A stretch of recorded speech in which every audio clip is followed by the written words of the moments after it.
Hello guys, welcome to your channel. तो आज मैंने 1:3 ट्रेड को अचीव किया। तो चलिए गाइस, आपको बताता हूँ कि मैंने इस ट्रेड को कैसे अचीव किया, इसके पीछे क्या रीजंस थे और इसके क्या साइकोलॉजी थी। तो मार्केट में सुबह से ही बायर्स एक्टिव थे। तो गाइस, जिन लोगों ने आज बाइंग का मूव मिस कर दिया होगा वो अभी बाइंग के लिए देखेंगे। तो जैसा कि आप देख सकते हैं कि यहाँ पे एक ट्रेंड लाइन और स्पॉट पर बायर्स को इनवाइट किया जा रहा है।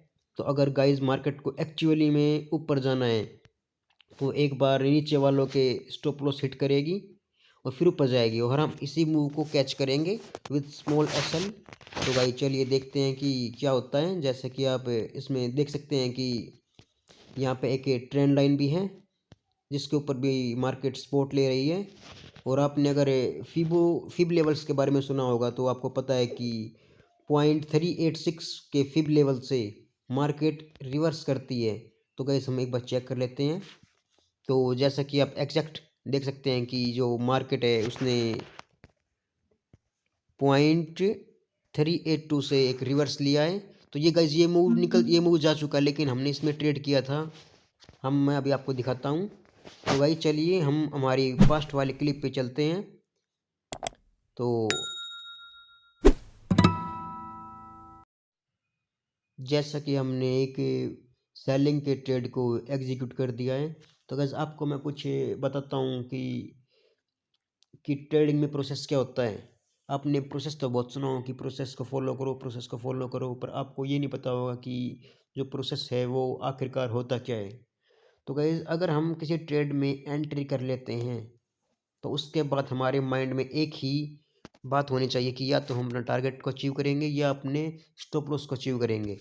उससे पहले हम बीच में नहीं निकलेंगे अपने ट्रेड से, या फिर हम अपने स्टॉप लॉस को नहीं बढ़ाएंगे, जितना है उतने ही उस पर रखेंगे। तो गाइस ये देखिए, हम अभी हमारी जो हमारा ट्रेड है वो हमारे डायरेक्शन में चलना स्टार्ट हो चुका है। तो गाइस चलो आगे चलिए, आगे देखते हैं कि आगे क्या होता है। तो आपको मैं मिलता हूँ, देखते हैं। तो गाइस आपको मैं कुछ टिप देना चाहूँगा कि ट्रेडिंग में आपको क्या करना चाहिए और कैसे ट्रेड लेना चाहिए। तो गाइस आपको जो कुछ भी एनालिसिस करनी है वो आपको ट्रेड लेने से पहले करनी चाहिए। पहले आप सब कुछ चेक कर सकते हो, लेकिन अगर आपने एक बार ट्रेड में एंट्री कर ली तो उसके बाद आपका स्टॉप लॉस टारगेट फिक्स होना चाहिए। आपको उसके साथ कोई भी छेड़छाड़ नहीं करनी है। तो गाइस जी जैसे आप देख सकते हैं कि मेरा जो ट्रेड है उसने हमें हाफ टारगेट दे के फिर से वो अपने डायरेक्शन में, हमारे विपरीत डायरेक्शन में जाने लगा है। लेकिन गाइस मैं इसमें फियर नहीं करूँगा कि मेरा प्रॉफिट चला जाएगा। मैं प्रोसेस को फॉलो करूँगा और अपने इस ट्रेड में बना रहूँगा। ज़्यादातर जो लोग होते हैं वो ऐसे टाइम पे अपने ट्रेड को एग्जिट कर देते हैं, लेकिन आपको ऐसा नहीं करना चाहिए। अगर आपको लॉन्ग टर्म में ट्रेडर बनना है तो आपको ऐसे प्रोसेस को फॉलो करना ही पड़ेगा, वरना आप शॉर्ट टर्म में मार्केट से एग्जिट हो जाओगे। तो मैंने अपने ट्रेड को होल्ड किया और इसको कट नहीं किया। तो चलिए अभी मैं देखता हूँ कि अभी मैं कुछ टाइम बाद इसको चेक करता हूँ कि इसने मेरा स्टॉप लॉस हिट किया या फिर ये अपने डायरेक्शन में चल पड़ा। तो मैं आपको थोड़ी देर बाद मिलता हूँ। तो गाइस जैसा आप देख सकते हैं कि जो ये ट्रेड था इसने हमारे डायरेक्शन में फिर से आ चुका है। अब अच्छा हुआ कि मैंने इसको एग्जिट नहीं किया, वैसे एग्जिट करता भी नहीं मैं अपने ट्रेड में या तो स्टॉप लॉस को लेता हूँ या टारगेट लेता हूँ, इसके साथ मैं कोई कॉम्प्रोमाइज़ नहीं करता। तो अभी आप देख सकते हैं कि जो ये ट्रेड है ये हमारे डायरेक्शन में चलना स्टार्ट हो चुका है। तो गाइज़ आपको मैं आज की टिप तो यही देना चाहूँगा कि अगर आप किसी ट्रेड में एंट्री कर लेते हो तो उसके बाद आपको किसी और चीज़ के बारे में नहीं सोचना है, कि आपको ओवर थिंकिंग नहीं करनी है कि यहाँ से मार्केट रिवर्स हो जाएगा या फिर मैं इसको कट कर दूँ।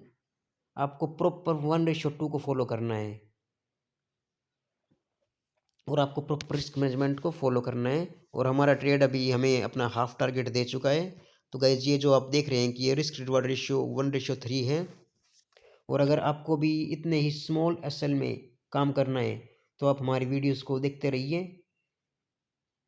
कि हम कैसे ट्रेड करते हैं। और चलिए गाइस फिर देखते हैं कि हमारा ट्रेड ये कहाँ तक जाता है। हम इसको होल्ड करने का ट्राई करेंगे।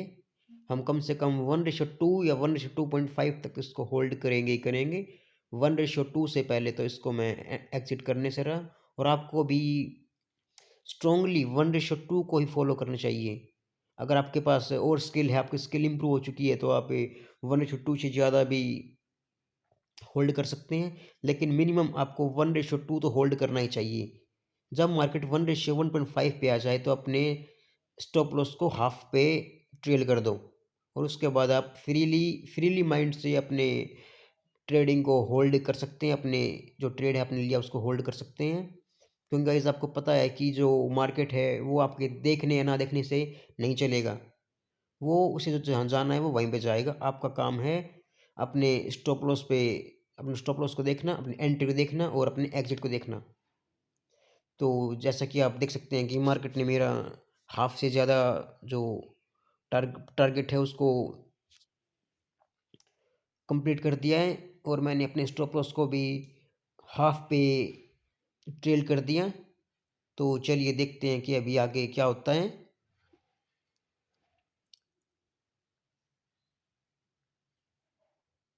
कैसे अगर आपको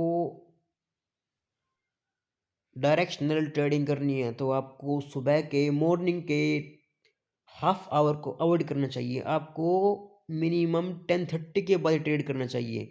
उसके बाद आपको एक डायरेक्शनल ट्रेड मिलता है जिसमें आप उसकी एनालाइज करके आप अपने ट्रेड ले सकते हैं, क्योंकि जो मॉर्निंग का जो 45 मिनट्स होती हैं उसमें ऐसे रैंडम मूव आते हैं और उसमें पता ही नहीं लगता। तो अगर आपको अच्छा रिजल्ट अचीव करना है तो आपको कम से कम 10:30 11 PM इसके बाद ही ट्रेड करनी चाहिए। उसके बाद आपको अच्छे मूव मिलते हैं। आपको मैं मार्केट के 3 फेजेस के बारे में बताता हूँ। गाइस फर्स्ट फेज होता है जो, वो होता है 9:15 टू 9:45। इसमें बहुत ज़्यादा वोलेटिलिटी होती है। इसमें जो बिगनर्स हैं उसको इस टाइम को अवॉइड करना चाहिए।